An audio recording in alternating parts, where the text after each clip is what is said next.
It's absolutely ridiculous.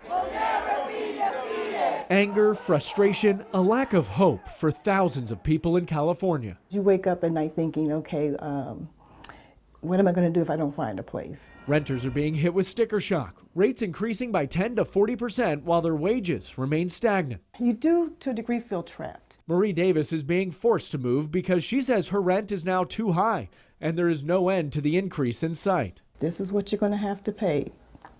You don't have a choice. Her options are limited. Finding a place at her price point in a comfortable community isn't easy. They'll say it's just been posted maybe a day ago or a couple of hours ago. It's rented. It sickens me, actually, spending so much on a roof. Others, like Dawn Littman, are faced with a doubling rent and difficult decisions, like possibly giving up the family car. It's our transportation. I don't want to have to give that up to, move. Dean Preston with Tenants Together says people in the state are spending more than 30% of their income on rent. We won't go!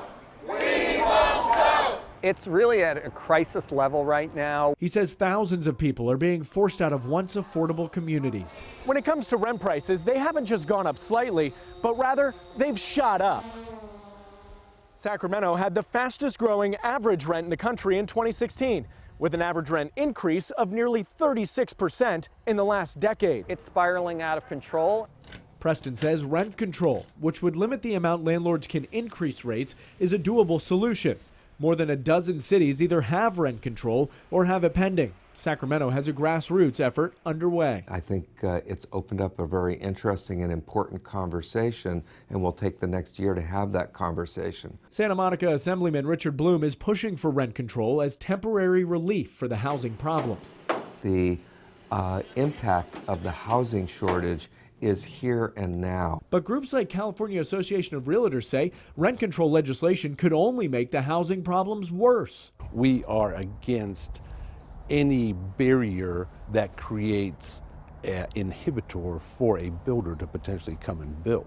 Franco Garcia is the president of Sacramento's Association of Realtors. He says rent and housing prices will eventually level out when the supply nears the demand. We are very low on inventory here in Sacramento. According to the California Department of Housing and Community Development, there's a shortage of about 1.5 million homes, and there aren't enough being built. It definitely is a supply and demand. According to Cushman and Wakefield research, as the number of available homes continues to decline, rent prices are going the opposite direction. We've fallen behind in housing production. On a state level, Bloom introduced several bills to create incentives for the building industry for the long term. Meanwhile, Garcia says local governments can make changes to attract builders. Having a better fee structure at the city will create more opportunity for those builders down the road. While governments go to work, what can the thousands in crisis do now? My partner and I are just trying to make it. Taking action can work.